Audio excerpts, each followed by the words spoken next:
All right, guys, tonight on the Whiskey Shaman podcast, we're diving into the world of American single malt. We've been there multiple times, but we're going back again with someone who's helping shape what the category means, not just in what it tastes like. He is the creative engine behind some of Westward's most distinctive expressions, the man balancing brewing science, sensory instinct, and Pacific Northwest terroir that's as bold as the whiskey itself. From fermentation choices to barrel selection to those subtle finishing experiences that push Westward into new territories, he's the guy connecting the dots and crafting the story in the glass. Please welcome Miles Munroe, the master blender for Westward Whiskey. Did I do it okay? Randall, that was a mouthful. Yeah. I hope I can live up to all that. That was great. I think you'll be able to. I can't thank you enough, and I can't thank Anna over at Westland, which I need to get those two separated really fast. I can't thank Anna enough for hooking me up with you, and welcome back into the country. And so you were gracious enough, or your group, your crew was gracious enough to send over a sample. And this is a sample I've never seen before. If you want to tell us a little bit about this is the Westward Lamington Porter Cask. Finished, and tell us a little bit about this. It's coming in at 50% alcohol, and it's a collab with the Stomping Grounds Brewing. Is that correct? That's correct. Yeah. Shout out to Anna for sure. I'm glad she connected us. This is really cool. I thought I'd send you something that I'm sure you hadn't had, and just kind of way out there. But this is something that was this was an Australian release, and it's Australia only. Oh, wow. Yeah. We've been working with the Whiskey Club there. They're called the Whiskey Club Australia. They're based out of Tasmania. They've got something like 40,000 members, which I didn't even realize, that there were that many adults in Australia, but it's one of the biggest in the world, and they do incredible stuff. And the thing is, they have big monthly releases, and it's whiskey that, are from these really well-known brands, but something that you've never tried before. And right. Somewhere along the way, over the years of working with them, we started collaborating. And so this release was made with them. We came together, we brainstormed, and this is what we came up with. So yeah, the Lamington is, it's like the national dessert of Australia. Like everybody loves it. It's this really nostalgic thing for them. It can have some like fruit filling, but it's sponge cake dipped in this sort of like chocolate icing. You can have shredded coconut on it. It's pretty killer, yeah. And we just thought it'd be a fun nod to what we do with the club there. And Australia is our number one market outside of the U.S., and it's a very close second. And so they get us. We vibe with them. Like it's just a good relationship. So this was, I would say, maybe treading a little on sort of a novelty territory, but this was, for me as the blender, just the challenge of how do I naturally, with cask selections and different grains, make this whiskey reminiscent of a Lamington dessert. So that's what you got in your glass. That is absolutely fantastic, and I can't thank you enough for this. I know none of my buddies are going to have this, which is pretty awesome. Man, I can say it's super sweet on the nose. I can't wait to dive into it. But I'm going to get into the first question right away.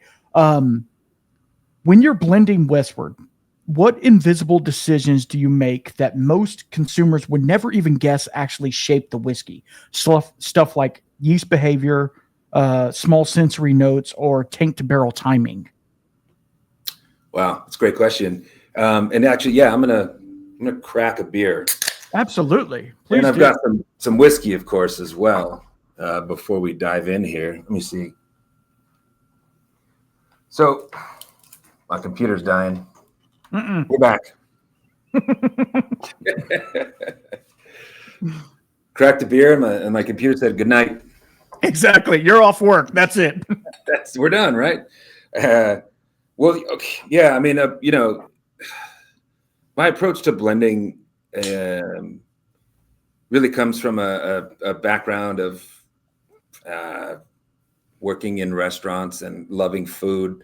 I was always front of the house, but Most of the time I was in the kitchen just bugging everybody about, how'd you make that sauce? Where did this flavor come from? How did you get, tarragon to taste like that with this thing, that beautiful thing you made? And, here, I mean, we're not that big of a company. So, all of us are pretty much involved from the beginning of a project to the end. And, having a history of being a brewer, I was an ex-brewer here in Portland for a while before I made whiskey. A lot of that is rooted in, grain profile. Fermentation is a big one for us. That's where we experiment, is, the different yeast strains, what flavor you can get out of those, different fermentation times, temperatures. A lot of us are ex-brewers here, so that's really where we tinker a lot. And so, you can hope to develop a lot of these flavors, early on in the process. I mean, that's part of, our custom stills are shaped in a way that preserves a lot of that fermentation character. And so we are able to retain that. When it comes to the blending table, there's stuff that, I've tried to teach blending classes. I've taken blending classes. There's only so much you can teach. It's like taking a painting class. Like, they can give you the paint, they can give you some technique, but really it's up to you how you do it, and what you're going to make. So, it's flavor combination. It's, after years of blending, learning how different combinations of flavors will actually work or not work, how you think it's going to actually accentuate something, and then that something just sort of disappears as you blend it in. I approach blending like, I read some book on perfume years ago, and there was the perfumer's triangle. And that's how they kind of build a perfume, with a lot of the base notes and in the middle and a little bit of a top note, and just how you kind of, I guess, season it, really.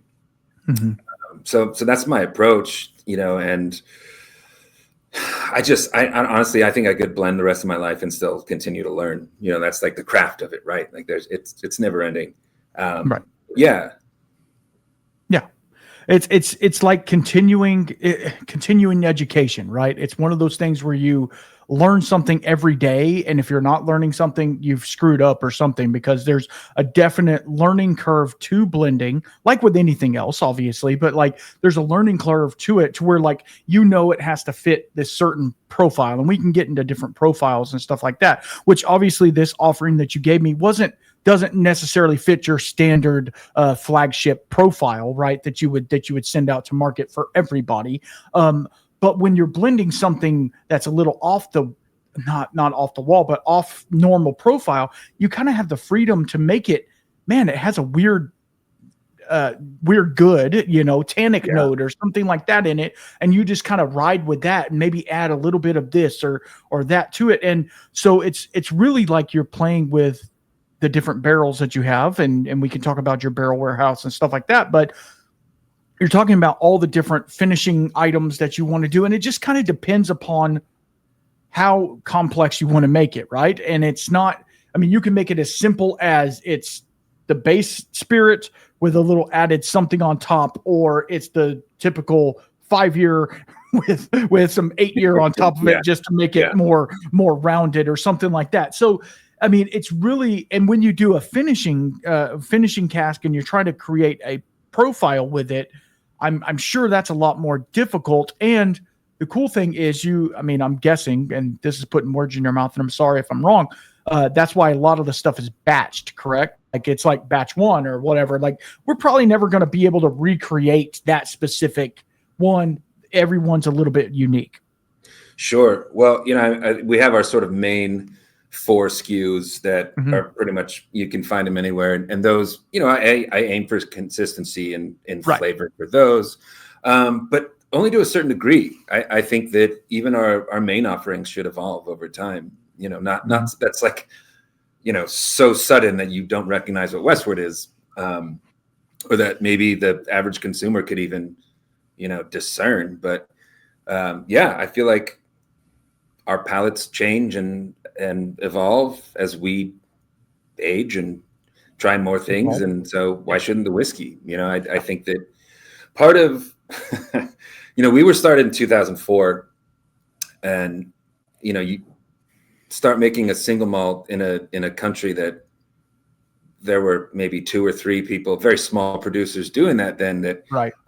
You have to wonder, like, one, why are we doing this? Which, is easy. We're in the Northwest. We are amongst where all the best barley in the country is grown, right? Mm-hmm. And we're all ex-brewers, and we love beer and we love single malt. So absolutely. But, why not? Then it's like, all right, how do we bring this to people? Right. And how do we, I don't know, write our own rules for this new category of whiskey that's really not been made yet so far. So yeah, I think we got a lot of practice in the early days of let's try. Let's try. I mean, an educated guess. It wasn't just let's throw things at the wall and see what sticks. Right. Which is fun sometimes, but ultimately, it doesn't lead to too many good things. But with these one-offs, I also, I used to play music. I was a musician for a long time, and I like in blending also to like writing a song. You can start somewhere, you have an idea, maybe it goes the way you want, maybe it doesn't, but then there's, well, do I add these parts? Do we go to chorus now? Is this the bridge? Should we add a second guitar part there? And it's, I mean, you could do it forever, right? Like it's endless. Like anything creative, you can just continue to add to or take from, and if you want, it can never be done. That's but at some point, it has to be done, right? Right. Eventually, you got to sell it and make a little bit of money on it. It can't sit. Yeah. It can't sit in the barrel for the rest of its life. It's going to turn into nothing at the end. So yeah, I totally get that, and it's really playing to a couple of things that I'm not trying to talk about past guests, but somebody like Emma Crandall or Whittington at this point, her blending techniques of over at Balcones, and Daniel Whittington, how he's a musician and works through his tasting notes through a chorus of a song. And it's really reminiscent to all of that. And everybody, even though everybody has their own story, it's all pretty much the same. Like we're all Westward, and you especially are trying to pave your own path in this new world, which obviously American single malt is a super new category, even though it's been around for a long time. It's a super new category. So like, it's kind of like the wild, wild west of a category. So like that goes into my next question. I have to read it because I'm super ADD, and if I don't, I'm going to freak out. American single malt is still a young category, like I just said. And as a blender, what boundaries do you think are worth pushing, and which ones become sacred and shouldn't be messed with? I mean, that's so individual, right? It is so just subjective to someone's, taste and viewpoint. And that's something that you can kind of drive yourself crazy with if you're trying to, you can never please everyone, right? No, like that's impossible. You're not going to. It's just it's not going to happen. But I mean, when you're talking about endless possibilities, it's good to have a vision, right? Mm-hmm. It's good to have some sort of like core vision and ethos that sort of drives what you're doing, right? Like for us, we're, to say it again, we're all from beer. We all come from brewing, right? And so that is a really good base for us. That's where we start. Like we use, top quality, like brewer's base malt is what they would call it. We generally use an ale yeast for fermentation. So that's our base, right? Like that's where we launch from. And then from there, we can just sort of branch off and experiment. But yeah, I mean, when you are kind of paving your own path, you want a vision, but you can't be too narrow-minded, right? Because why are you doing it? And, obviously for a lot of us American single malt makers, there's no good or bad or right or wrong. A lot of us just prefer to make our own style and don't really want to try to emulate, Scottish single malt because, well, it's already done and it's done really well. And if we're going to make something that tastes like Scotch, why don't we just move to Scotland and make Scotch, right? And so, another part of our vision here at Westward is, our climate, our culture, where we are. Portland is a very creative place, a huge range of makers here. And, there's just this kind of vibe of creativity throughout the city. And so, you talk about terroir, right? And terroir doesn't just mean, like what's behind me, right? It's not the barley and the field that it comes from. It's that word is like, it also means the people and what their lives are like and what they're doing and what you get a sense of place, to use a very overused term in whiskey, but that's another driver for us is, instead of say, we're going to release, and I get asked all the time, like, when are you guys going to release a peated whiskey? It's like, well, we don't live near peat bogs, so that just doesn't fit within our vision. And that's not saying other American single malt makers should or shouldn't do that. That's up to them. For us, what we did instead was, we had some alderwood trees along the coast of Oregon felled, and we used that to smoke malt, right? And that's coastal alderwood from Oregon, and that's our culture, that's our climate, that's where we're from. Right. So obviously, we're huge fans of single malts, why we do what we do. But what's next? What else can we do? And so, I think you ask about, good and bad, or I guess sort of what's within bounds and what isn't. And, that's where the American Single Malt Whiskey Commission came into play. Was 9 of us got together and was like, okay, so obviously we don't want to restrict anyone's creativity, but this category has built enough inertia that, like, we should try to protect it in a way to say, like, if the consumer grabs a bottle, what does it mean? Right. What is the baseline, right? And after that, I guess to kind of, to each their own. Like I said, for us, it's giving a sense of where we are and why we're doing it here, right? Right. Absolutely. And then, when it comes to the end of it, at the end of it with, a blend, it's very simple. It's, do you like it? Does it taste good? Yeah. Right. Absolutely. Yeah. No, you're right. You're right. And that's what makes a good whiskey, right? The whole point of making a whiskey or anything, a food or whatever, is, do you like it? Do you enjoy it? Do you want to go back and have that again? I've been to restaurants all around, and I'm like, I want to go. There's sometimes you plan a trip just around that certain restaurant, right?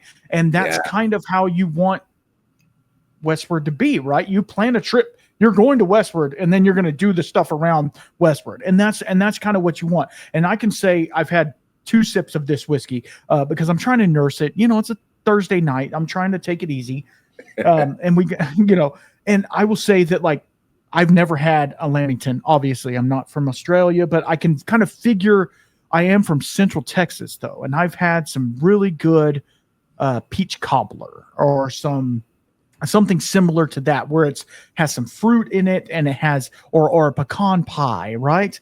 Where it's like super sweet, but like a little nutty, but also the bread or crust, depending upon which type you are. It just, like, to me, it's very. I'm going to say the word, and people hate this word, and this is actually one of my questions.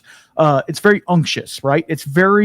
It makes you go back to it because you want to find out more about it. And it's unlike, now I know this is a porter cask, so it's a little bit different than a stout cask, right? But it really does present very sweet, but also bready at the same time, which is really, it's just, it's kind of knocking my socks off right now. So anyway, that being said, it's similar to what you're saying is like my buddy Moose over at Andalusia, right? He is like, we're making Central Texas whiskey, period, dot. So we are going to take local woods that we have and smoke our barley with it, because why the hell not? It's freaking amazing, right? And then they do that. They release Striker, and it's a hit. So that's what it's all about. It's about you doing you where you're at. And I don't want my Westward to taste like Andalusia. I'm sorry, I don't. I would love to side by side them all day long, but they're not going to taste the same. I want my Westward to taste like what it is in the glass. And I know that profile going into it is going to be the base note of, this is typical Westward. I could pick it out anywhere on any lineup in a blind. I actually did a blind Sunday night that had Westward in it, and I was like, that's Westward. I knew it. I didn't know what Westward it was, but I knew it was Westward because, like you were talking about, and we can get into this if you want, the yeast strain, obviously using a beer type yeast instead of a distiller's yeast or something like that, an AM1 or something like that, where you're using a different attenuating, wow, I got really nerdy, I'm sorry, attenuating yeast to where it presents different congeners and flavors and lets off different esters because of its profile.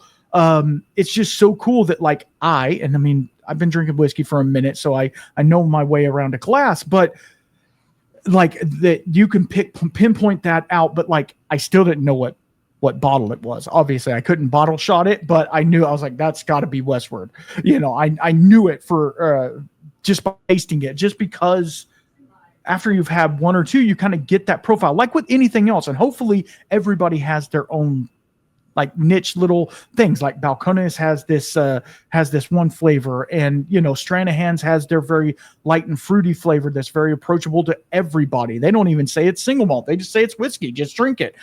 So it's really cool to see how everybody's just kind of developing their profile. And you guys, so I say all that to say this, Miles, I don't know how long you've been with Westward, and you can talk about that, but it makes me think you didn't start out your life, or maybe you did, being like, you know what, I want to blend whiskey for a living.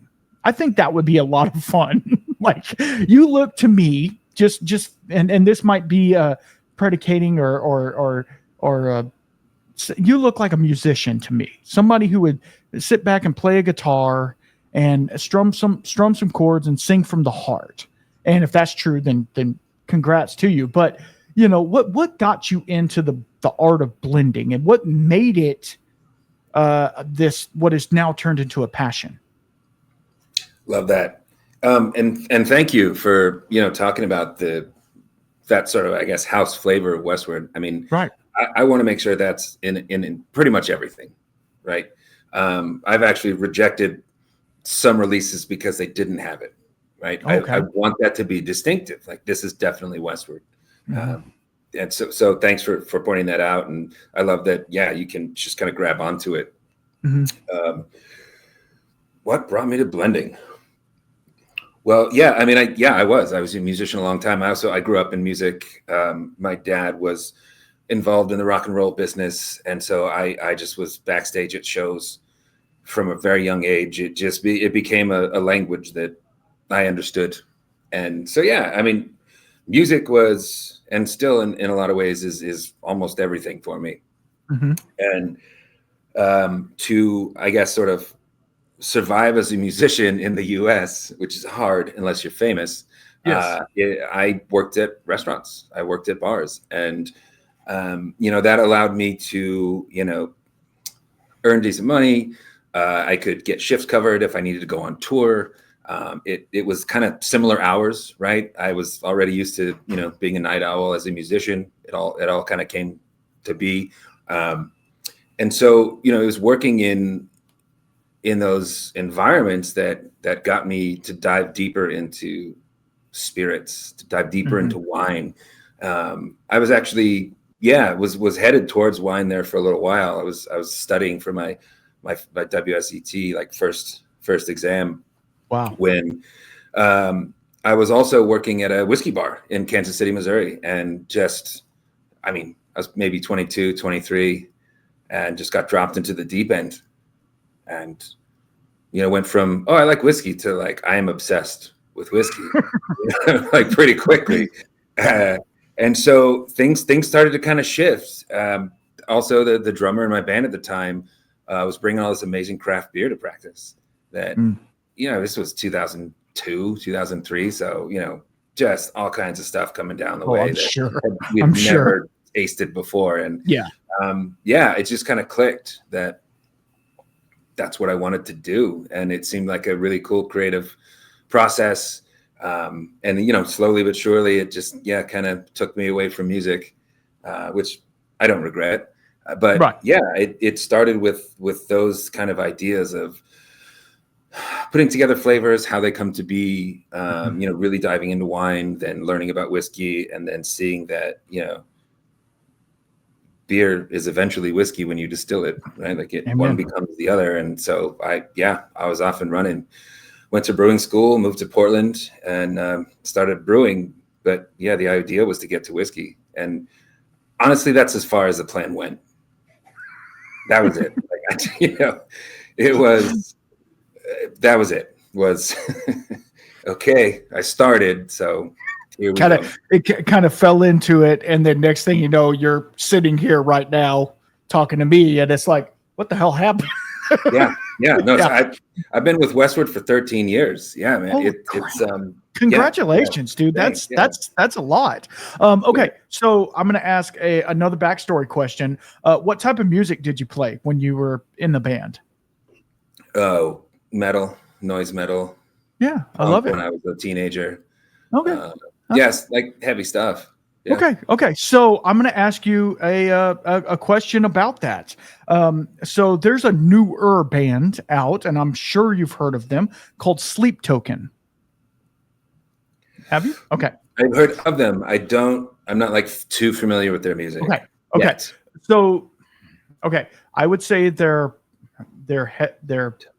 middle album. They have a couple albums before, which are weird. Their one, I think it's called The Summoning. Anyway, that one is really good. Anyway, their newest one is kind of weird. Anyway, I'm looking them up. Please do, because I want you to kind of pick between, and if you don't know them, that's fine. Between them and the Deftones. Like which do? Okay. That's Around the Fur came out while I was in high school, and it hit hard. And I was lucky enough to see him on that tour in like a small club in Providence, Rhode Island, and got to like go backstage and smoke some weed with him, and like, sweet. Yeah, it's it's Deftones. There's a special place for them. I totally agree, because like, oh man, and this might get a little NC-17 rated, but when White Pony came out, my wife and I, then girlfriend, we were getting hot and heavy to some White Pony, if we'll just say that. And so it's one of those things that holds a special place in my heart, and they've kind of evolved and changed into a different type of band now, which I still love. Don't get me wrong, I still love it. But those first 3-4 albums to me are just like absolutely fantastic. Don't get me wrong. Check out Sleep Token, especially the Summoning album. I think you'll like it. It has really heavy parts, but really melodic parts. A lot of piano work, a lot of stuff like that. Anyway, I say all that to say it's music and whiskey go so well together. And like one of my favorite things to do is just turn on my playlist, which is 90s and early 2000s heavy metal and what they call new metal, whatever you want to call it. Yeah. And sit on the porch, have a pour, let the dogs play in the front yard, and just sit back and relax, and maybe a little bit of gangster rap in there. We got to do the thing. But to me, that's what. Okay, as much as I love your whiskey, and I'm not saying that it's not good. It is not about this whiskey at all. It is about the relationship that you have between the person you're having that said whiskey with. I could be drinking the crappiest bottom shelf whiskey with a cool person, and it's the best night of my life. Or I could be drinking Pappy 23 with a CEO of some mega company and having the worst day of my life at the same time. So it's like, it's not so much about the whiskey. Now, having a good whiskey with good friends is always much better, but it's never really about the whiskey. And I think that's what a lot of whiskey people, they want the new, right? They want this new to you now type thing. Everybody's looking for the hot new thing that just came out, the E.H. Taylor BTAC. That's what I want. Right. But to me, I would very much, and I'm not trying to gloat, but I would very much rather have this Australian only, Westward. I mean, to me, that just says something a little bit different. I want to be different in that profile. And I think that comes from just being wanting to be different in life. I mean, we can't all follow the crowd like a lot of other people do. So, and that's what I feel like American single malt in itself. I'm getting back to my topic. I'm sorry.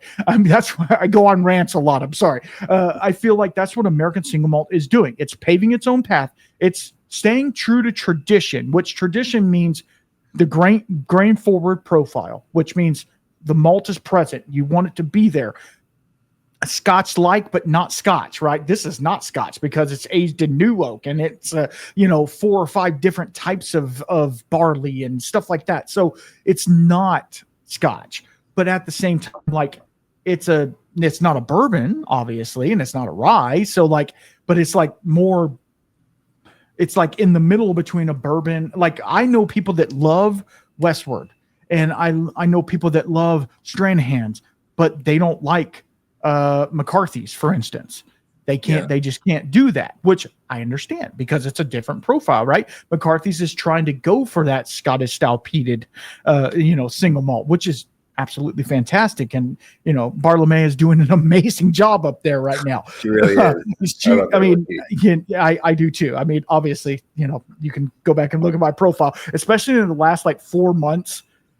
Since Bartolomé, it's been like nothing but people that have worked around Bartolomé and know her very well, like Aaron Lee and Joseph O'Sullivan and all of these people that are just kick ass in whiskey. And I'm blessed to be in the middle of it because I'm just enjoying the ride as it goes through, so to speak. But a lot of these whiskeys that you guys are producing do have a lot of, I'm going to say it, a lot of bourbon notes to them.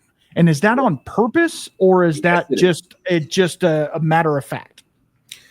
It's deliberate for sure. Yeah. Okay. I love it.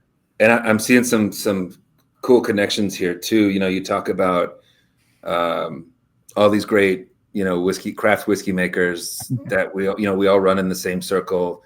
We're friends. Bartolomé and I got dinner together a week and a half ago before I'd left for Mexico. But that's also, you talk about the experience of having whiskey and sharing it with someone versus, oh, I got this bottle that no one else has, but I'm not having a good time. I think those are super related in that what I love most about this industry is no one just accidentally falls into this, right? I mean, I guess, if you're like in Kentucky and it's like, well, my mom or my dad did this and I'm going to get a job there too. And absolutely, that's awesome.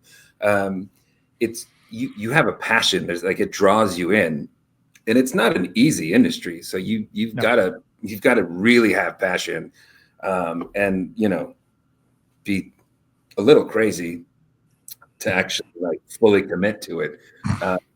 Something that I notice a lot, and it was with brewers too, but with distillers, it's like, oh yeah, cool, nice to meet you. What does your partner do? As in how do you survive? Obviously you don't make the money, right? So, you follow your passion. So but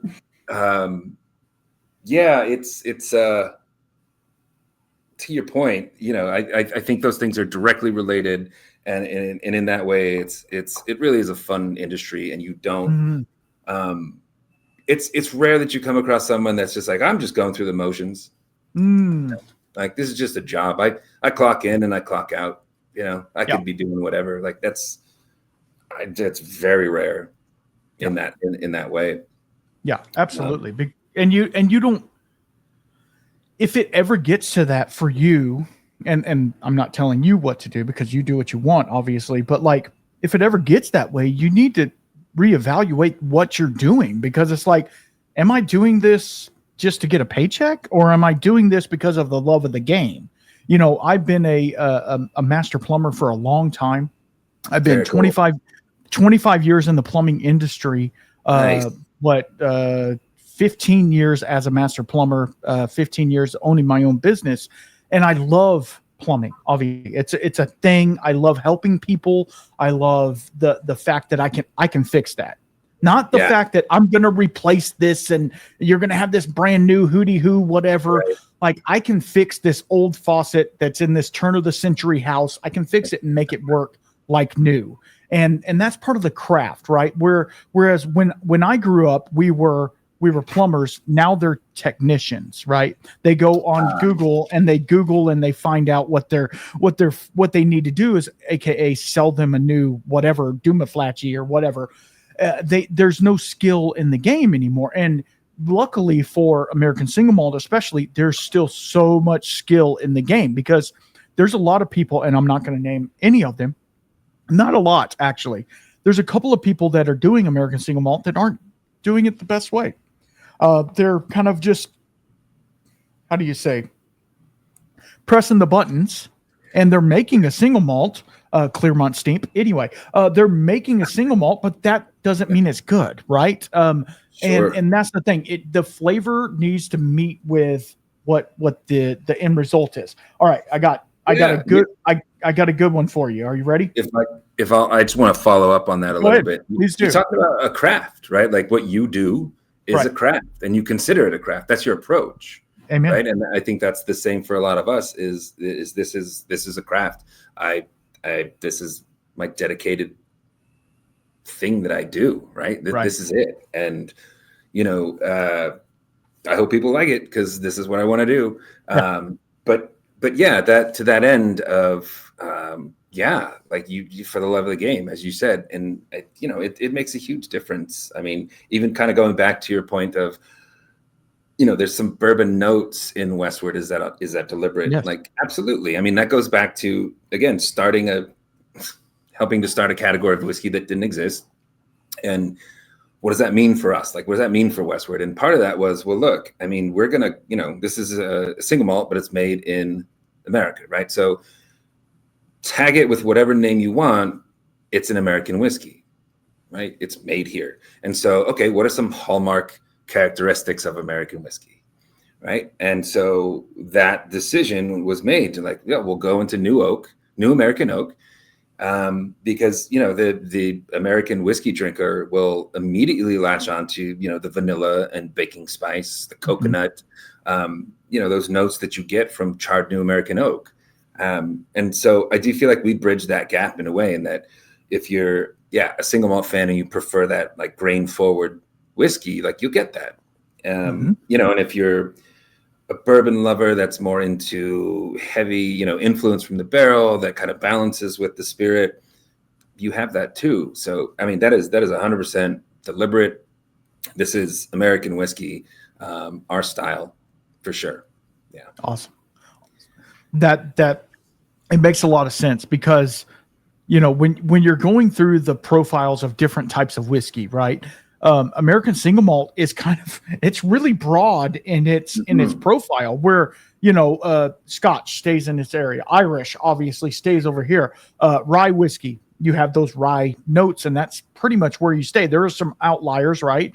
And then bourbon, it's a little bit more broad, but it's not as broad. So American single malt just kind of does the category over all of them, because you can have that light and fruity and almost effervescence of an Irish, but then you can get that super dark, dank leather, cigar box over here as well. Yeah. So it's really cool to see, and then correct me if I'm wrong, but Kitsap Whiskey Society did the first hazmat barrel that y'all had, correct?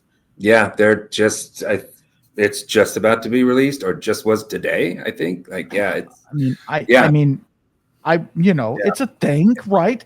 Now tell me, and if you can't tell me, I understand, but is that your preferred proof for Westward Whiskey? My preferred proof is wherever it drinks best. Okay. So I love that. That's it, right? I mean, with any of our releases, I mean, our standard core range, people who continue to buy that, that's what they want and that's what they expect. Right. Great. That's also where I think they drink best. A lot of our releases will be at 90 proof at 45%, but something like that, or really any specialty or our annual milestone releases, that's just, where's this drinking best?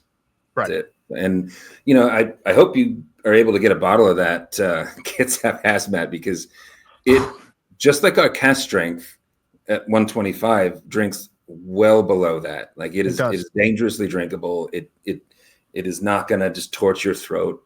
There's still a ton of great flavor that it has subtlety that you're going to really appreciate. So, I mean, for me, wherever it drinks best, really. Yeah. Okay. And, to that end, I think, well, just, you were talking about like the range of American single malt, right?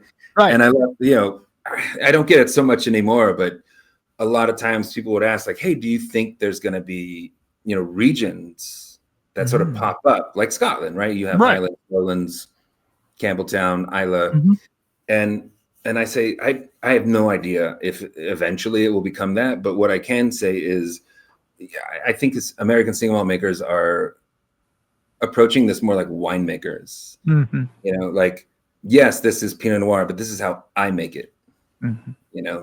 Or like, it's this kind of blend that, this common blend, but this is my take on it, right? Like you're expressing your own sort of style. And then the other thing is just, I mean, geographically, like you look at Scotland and it's different regions, right? And then you look at the US. I mean, like if you were to transpose a map of the US over to Europe, like Westward would be in Scotland, or maybe the tip of Ireland, I know.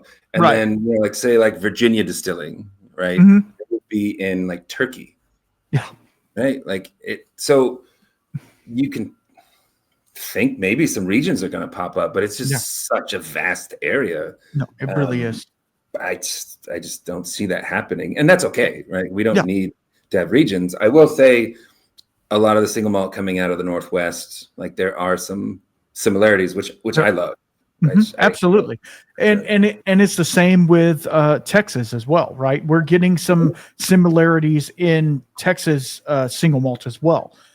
Even though there's some that are using new oak and some are using only used, and so it does kind of skew the line a little bit, but we are seeing that. And then when you go to, like the Northeast, you're getting some of that flavor profile, but at the same time, like it's so broad, like you're saying, it'd be like comparing you guys to a Yamazaki, right? I mean, there's no comparison at all. They're both great whiskeys, don't get me wrong, but it's not going to be a comparison. Like I feel like regionality, if you want to do it, like, Pacific Northwest, that's your thing. Y'all fight amongst yourself for that, and that's the cool thing about the United of States, right? Because we're individual, but yet we're all together at the same time. Like all of the people that are in, the Northeast are fighting for the people in the Northwest at the same time. Like we're all on each other's side. Absolutely. And that goes to show for the whiskey community. And I've talked about this multiple times, and I'll say it again and again and again. The whiskey community in itself is just overwhelmingly accepting and understanding, and like, hey, that's weird. I don't know if I like it, but it's cool for you, and that's okay. Like, I tried, I don't know if you've heard of Brother Justice. Yes. I don't. Okay. So they do a cold smoke peated. Out of Minnesota. Yeah. Mm-hmm. They do a cold smoke peated whiskey, whatever. I tried it and I was like, whew, that's different. Not saying I like it. That's different, but it's so cool that people get to do that. And then I tried a Kings County, their peated bourbon, and it was 100. I'm looking at it right here, 158.2 proof. Wow! Listen to that, 158.2 proof. Like it went from a 53 to a 30 to a 25. It ended up in a 5-gallon barrel. That's amazing. All they had. That's all they had left. And then they just kept I think it was like 9 years old when they finally got done with it. and they were like, if we don't get it out, it's not even going to be legally whiskey anymore. So we gotta pull it somehow. Okay, that leads me to barrels, right? Blenders often talk about lost barrels, stuff that didn't fit the plan but changed everything. Do you have a Westward barrel or batch that surprised you and redirected your thinking of barrel? Definitely. Yeah, both good and bad, for sure. Yeah. Let's go. I've actually, it's funny. I'm currently pitching to our team here, and maybe they can workshop the name, but I'm calling it my Ugly Baby series. Where let's go.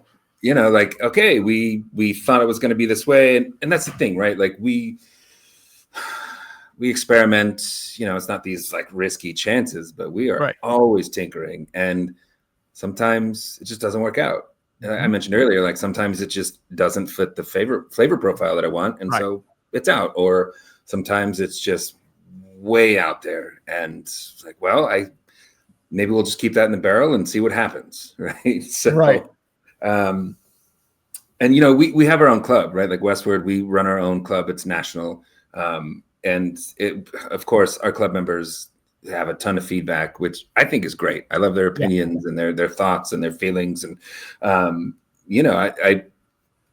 I get a lot of them asking like, oh, you guys, you try all these different things with grain and with yeast and with cask, and surely something didn't work out. Like, what is it? And so I think people want to try those things, right? Not to be, not to have it and like really enjoy it and go into how incredibly wonderful it is, but we're like, wow, okay, this is fascinating because how did you get here with that?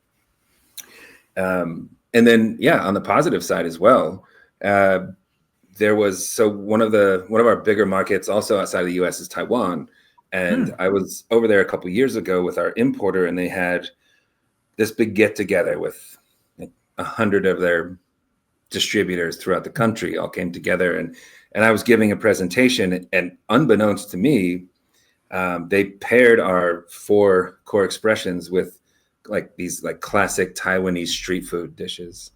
And they were just like, here, try this with that. What do you think? And it was incredible. They were flavor matches I'd never thought of. And, how they were interacting together was just like blowing my mind. So that led me to my milestone 2, what we released last year. The whole inspiration was like discovering new spice. Like, when we talk about American whiskey, again, those hallmark characteristics, it's a lot of baking spice, so for that one, it's like, I want to introduce some like savory spice, some sort of like Asian cuisine, almost like incense kind of style of spice, like sandalwood and stuff like that. Exactly. And just, of course, as I said before, end of the day, is this good? Do we like it? That's the final check. But it's moments like that where you just kind of rethink everything. Absolutely. So tell us a little bit about the milestone, because I've heard awesome things about it, but also it's kind of a pet project for you, obviously. Milestone. I mean, that kind of makes sense. But like, what is it, like a Solero system that you're doing? Is it just random cool barrels, or is it like one blend you're just honing in on, or is it ever evolving? Yes. Love it. Yes, that's okay. Yeah. We're done. Thank you. Next question. No. Yeah, so it started as sort of an idea that I had of, we were coming up on 20 years, and we've been making this style of whiskey that, as you said, kind of, we pave the way. We make our own rules and we develop it how we want to. When we talk about Westward, generally we're talking about, the grain that we get from here in the Northwest, our maltsters down the street. We use ale yeast. Our stills are a certain way to make a certain kind of new make. And so we're talking a lot about the effort that goes into all those, upfront beginning processes, which are very important to us. But the idea of the sort of seed that was planted for Milestone was I mean, we've been doing this for a while now. So let's talk about like barrel house techniques. Let's talk about maturation. Let's talk about what we're doing at the other end to develop flavor, to blend, to get it a certain way. So that's where the idea came from. And yeah, now, I mean, I'm a big fan of sherry. Huge. I love sherry. And so the idea of like these criaderas kind of feeding into this one Solera at the very end was a big part of it. And yeah, just borrowing techniques from, cognac makers, wine makers. I think that's a really cool thing about craft is you can look to, outside of that sort of, myopic, narrow-minded vision and say, well, I love cognac. What are they doing over there? Yeah. Right? What are they doing different? Yeah. And I could apply that to this maturation style. And actually, wow, it turns out great. So that's the idea behind Milestone is what are we doing in the warehouse, right? Because it isn't static. You're not just putting the barrels away and then forgetting about them. Like it's an active process. And there's that French term élevage, right? Like that means to a winemaker to raise this infant of a wine to adulthood, right? To maturation, to maturity, I should say. And that's it's a very active thing. So that's the core of Milestone. And it's an annual release that we have a special packaging for and everything. And it's just honestly, it started as a way to celebrate our 20th anniversary. Right. Yeah. And now it's turned into an actual thing, right? It's turned into like, this is the release that everybody's looking for because they want to see how 1 goes with 2 goes with 3, and 1 goes with 3, how the evolution of this whiskey has turned into what it is today. And the cool thing about that for me, I've been able to try 2. I tried a sample of 2. Anyway, long story. The evolution is it's not meant to be a stagnant whiskey, right? It's meant to change and alter and do things that a normal core range whiskey wouldn't do. It has all these different components to it, which I saw I think they call it a barrel profile, right? If I'm not mistaken, like the different barrels. I mean, when you have a list that long of how many barrels this whiskey has been in, and just the fact of how much it's changing and how much it's turned from, your basic Westward whiskey into this beautiful bouquet of what it is today. And that just really shows for not only blending technique, which I'm not trying to toot your horn at all, but not only blending technique, but like the innovation, which that sounds like such a Chat GPT thing to say, but the innovation of what you guys are trying to do for the future. Because when you think about it, like if people love the Milestone, why aren't we making more whiskey like this? Yeah, no, exactly. Exactly. It's, I mean, and that, that final Solera, that, edition 3 that we just released, it comes from the Solera. So it has edition 2 and edition 1 in it.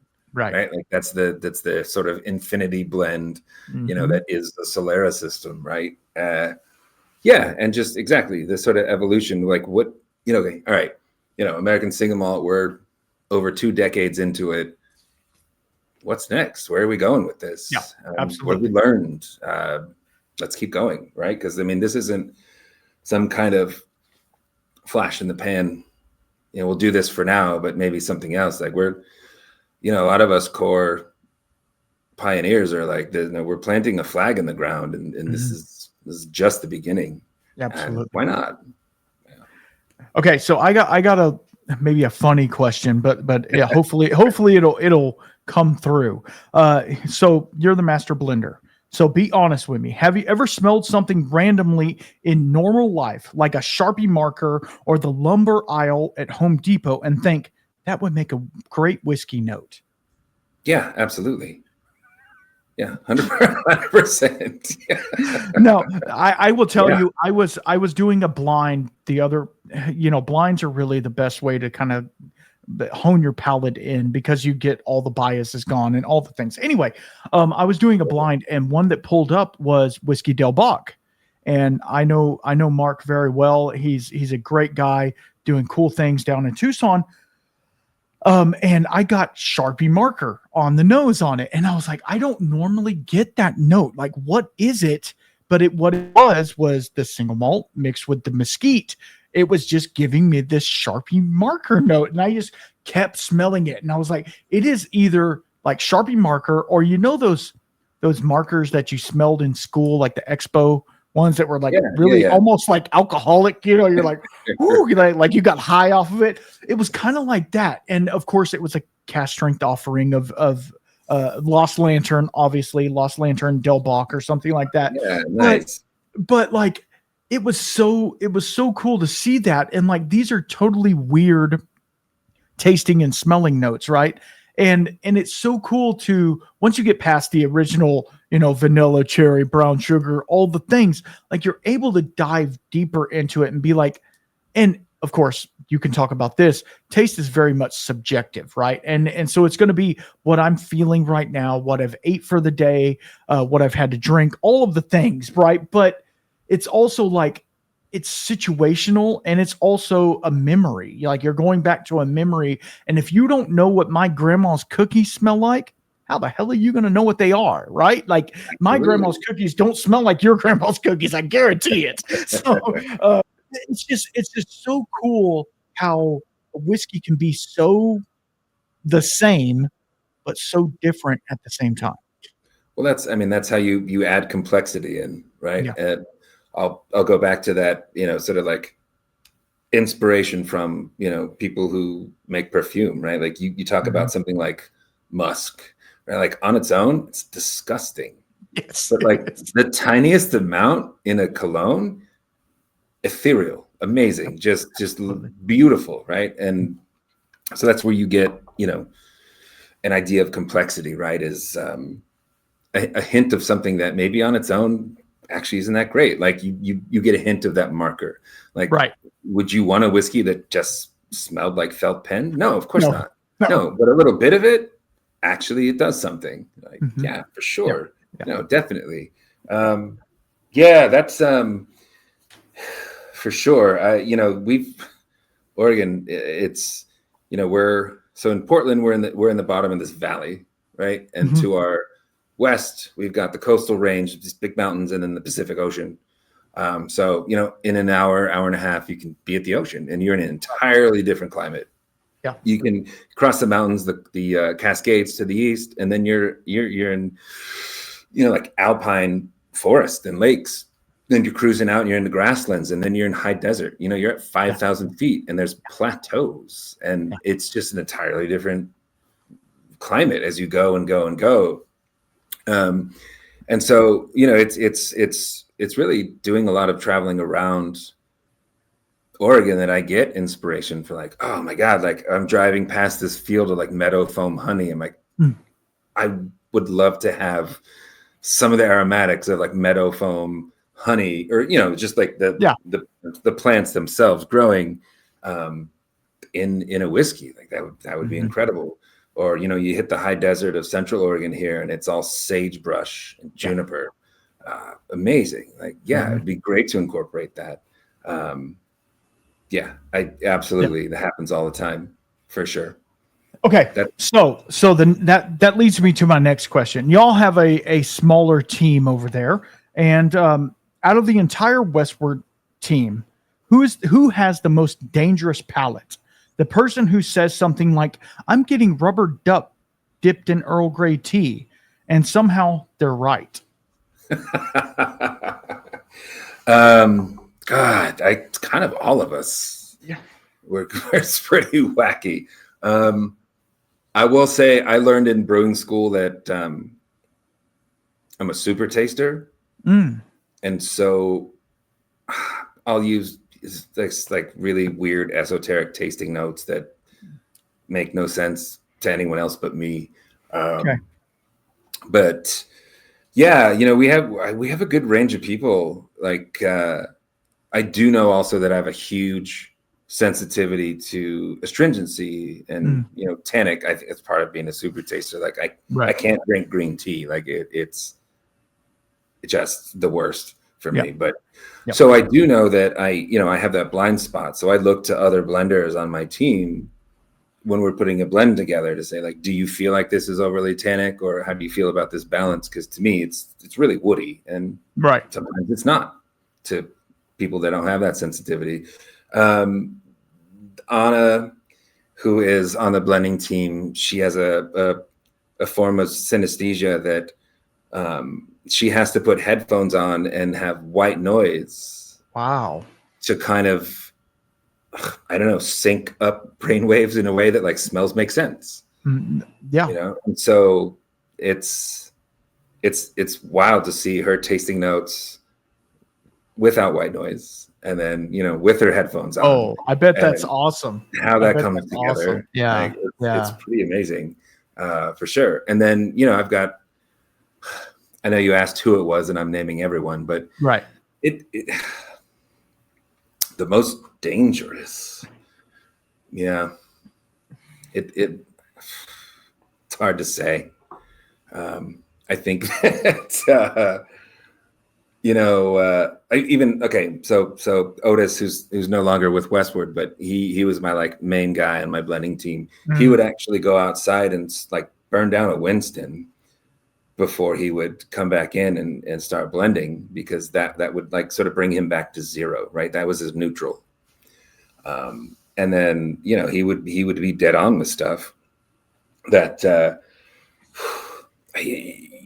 you asked that question, and what I'll say is, I've asked any experienced blender about how you should or shouldn't, and what you should or shouldn't do, and where you go, and what your technique is, and all of them will tell you just trust yourself. So if you taste, what did you say, dipped duck in gray tea. Then you know what? That's what you taste, and great, because we all taste differently. We all have different palates, and it is what it is. And everyone's drawn to it differently. We have a guy that he's building this like wood log right now. Like he just is like, this is with American oak at all the different char levels, toast levels, French oak at all the different toast levels, char levels, acacia, amberana. Just that's his passion, is and all those like extractive elements that you can get from a wood cask. And sometimes, I look at his notes and I'm like, you are out of your mind. Where did you? This like, are you sure this wasn't mezcal? What are you doing? Where did you get that? That's awesome. Okay, so let's imagine the barrels could talk, right? Which barrel in the warehouse has the most drama, and why? Oh my God. Yeah, that is easily our Garyana barrels. Yeah. Really? So sassy. Yeah, my God. Yeah. So we have I think it's the only cooperage in the Northwest, the Oregon Barrel Works. He's in McMinnville, like the heart of wine country here in the Willamette Valley. And we thought we'd do this all Oregon batch. And part of it was having Rick at Oregon Barrel Works make us some Garyana, Oregon oak, or Quercus Garyana barrels. And they're just so sassy. And they've got, it's all drama. And I mean, we're on our like fourth fill with these barrels, and they're still just causing issues. So how can Westland get into their 10th fill of them? And and then I mean, is it just your spirit going into it reacts differently than their spirit, or of course. Is it? I mean, that's part of it. I mean, I think. Yeah. I mean, and Westward it's a big whiskey. It's a robust whiskey. If we are in any way derivative of Scotch, it's how we distill. We're very much that Campbelltown style. So, Westward will overpower barrels all day. That's just the nature of the beast. But yeah, I think obviously, yeah, anybody's new make is going to react differently to the cask. I will say also, these Gariana releases, and I think you ask Anna or anyone at Westland, it's not 100% Gariana, right? Like they're blending some into the overall blend of whiskey, right? The overall, and so it depends on also, when the tree. I mean, you want to get nerdy, like talk about like when was the tree felled, right? Like was it winter? If it was winter, the tree's really dry, all the moisture's in the roots. Was it summer? Then the trees, got a lot of moisture within the trunk itself. And how long did it sit and age? And then, was it toasted? What was the toast level? What was the char level? Right. What was it like? So, I mean, there's so many factors when it comes to cask, but yeah, for us. And I do think that the way that Gariana reacts with Westward New Make does take away a lot of that house flavor. Really? Okay. Yeah, and actually adds a lot of like solventy. You mentioned, I'll say like, magic marker, felt pen, almost like model glue notes. Okay.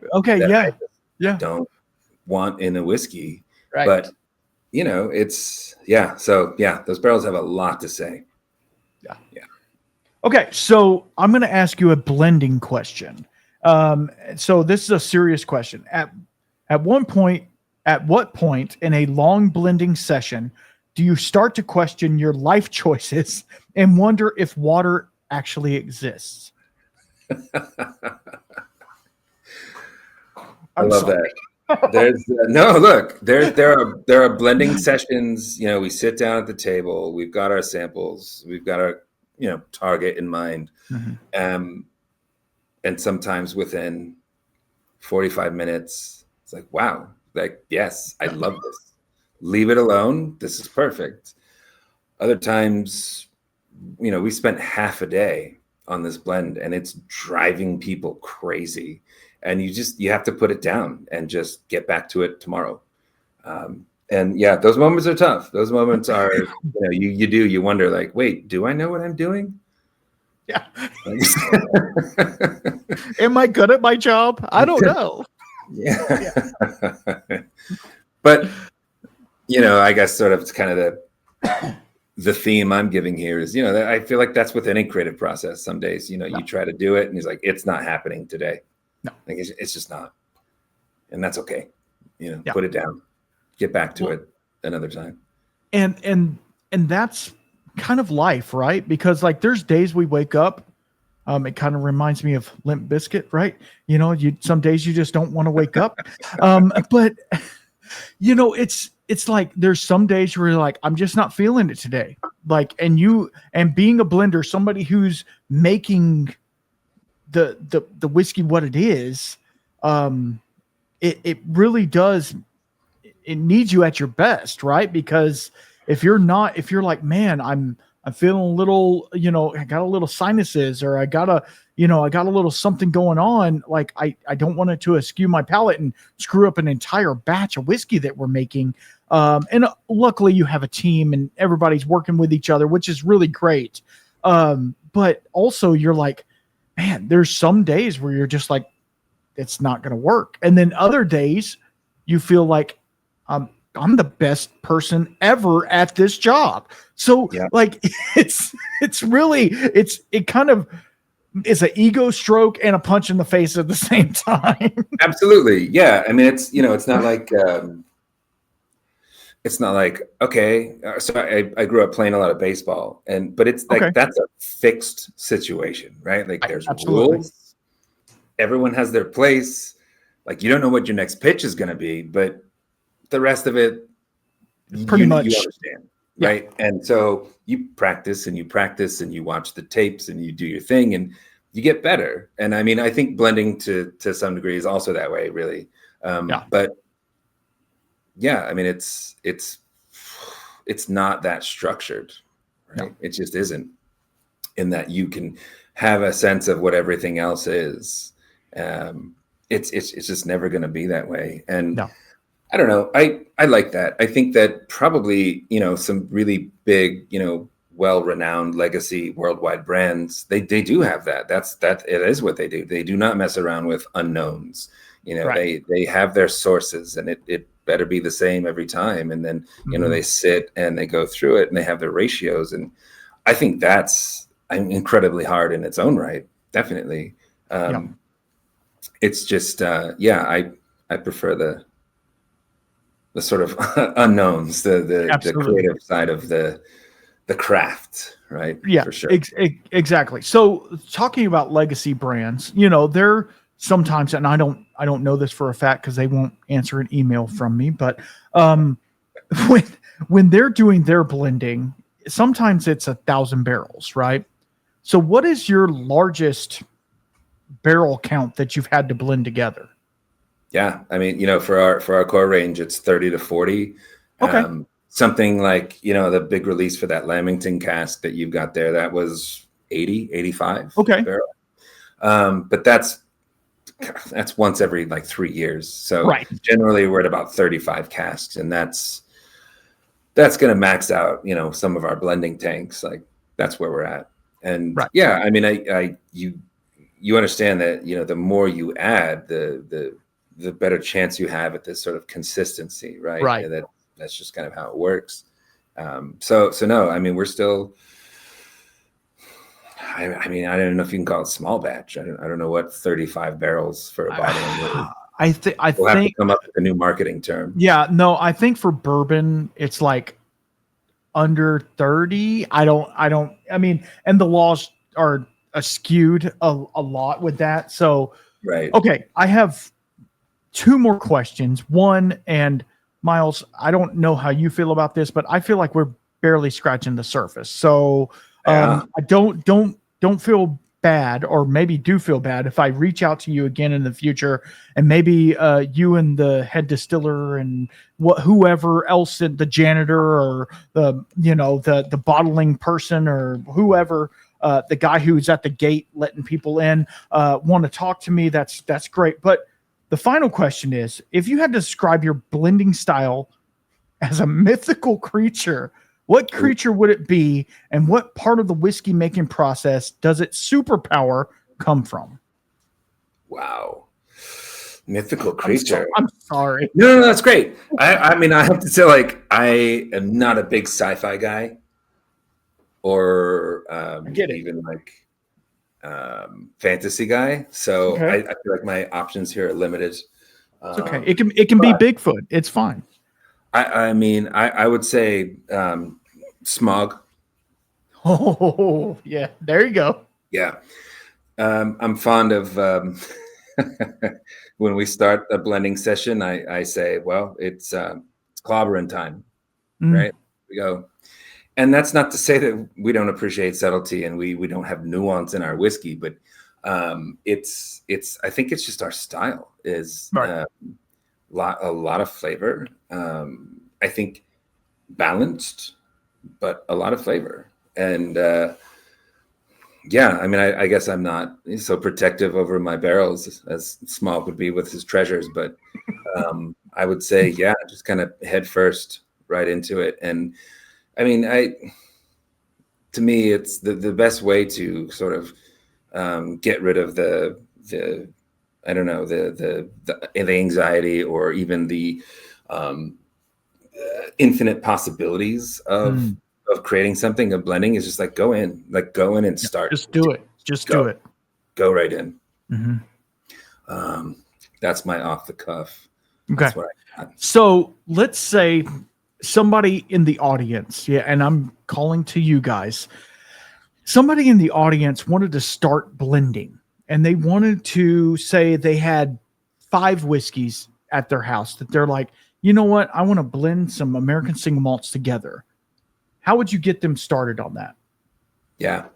Well, I'd say step 1, take all those bottles, get out what you want to blend and get it down to like 10%, 20 proof, like dilute it way down. Okay. And then you'll really get to know that whiskey. Like the alcohol has backed way off. You'll find so much more. Oh, I'm sure. In that at that very low proof.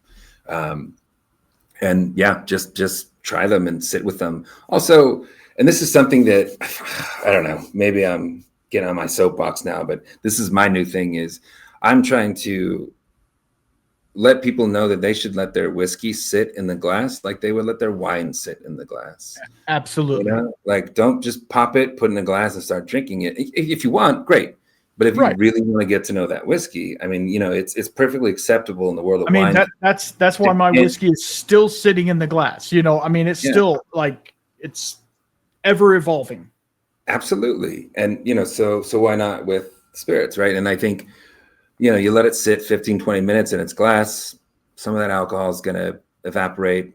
Mm-hmm. You're really going to get to know that whiskey a lot better. So, I mean, yeah, if you want to try blending at home, I mean, get it proofed way down, let it sit, taste it, and then start blending, but not, all 5 at once. Great. Try that at first. Absolutely. Right. Then try, 1 and 2, and then 1 and 3, and 1 and 4, and 1 and 5, and 2 and 3, and 2 and 4, and just see how things change. And if you do that enough, like you'll notice that they change dramatically. Yes. I mean, especially if you're talking about different brands, for sure. But yeah, I mean, you're going to see that right away. But I think that's a great place to start. Absolutely. And I mean, because that's what, like, I get questions all the time is like, yeah, you have, master blenders on and master distillers on, but like I'm at my house with 4 or 5 bottles of X whiskey, right?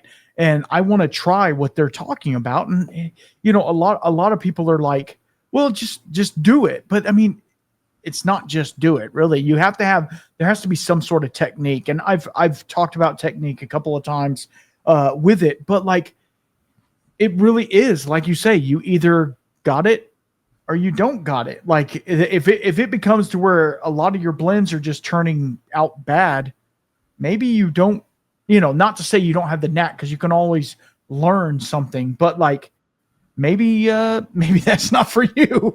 Yeah. maybe just not everybody's a blender. years ago I had a really great discussion with our CEO, and he said, you know what, I'd love to try and blend sometime. Would you get some samples together? And so I grabbed a bunch of different barrels and just let him have at it. Didn't instruct him in any way, but let him try it. And he got done blending, and he said, this is terrible, and I have so much more respect for what you do, and please don't try my blend. Yeah. Well, and I mean, that goes to show why there's people that are like yourself, that not to say you're the, even though you have the master title as a blender, that doesn't make you the master, right? Like there's always room for improvement. Like you're saying, there's always room to get better and better at your craft. Like with anything that you do, you're a master, but yet you're always opening new doors and opening new pathways to get to better. You want to better yourself each day. Totally. And that's kind of, I feel like that's kind of been this whole process of Westward in itself. Like you started with your core range, and now you're just turning into this, I'm going to say it, a juggernaut of American single malt that people are noticing. They better be, after as long as you guys have been doing it. Like this is turning into a thing. And now that American single malt is being shown in the bourbon world, which it wasn't before, like nobody gave a crap about American single malt 5 years ago. And now everybody's like, oh, okay, this is a thing. And even liquor stores are having American single malt sections and stuff like that. It really goes to show you what you and a lot of your cohorts have been working on through this whole time, through all of this. And I'm not going to say I have a part in it, because I mean, I've been loving American single malt for a long time, but I haven't really been pushing it forward as much as I wanted to because I didn't have a platform to do it up until about 3 years ago. So just understand that. But I mean, that's the whole reason I started a whole nother podcast with two other guys that you might know, Doug from Single Malt Frontiers, and Jerm from Freedom Malts. We started this and we only talk about American single malt. And it is so cool to just kind of get into this category, because I feel, and we all feel as a group, that as soon as it became a category, everybody's like, okay, that happened. And then they just kind of walked off and left it alone. And I'm like, no, but now is the time where we need to lift it up and push it forward. And I know you guys and a lot of your other friends are doing the same thing, but like us as the consumer, we have to push it forward, and we have to say, no, this is a thing and it's going to be a thing for a long time. And I've been obviously supporting it from the beginning of what I've been doing.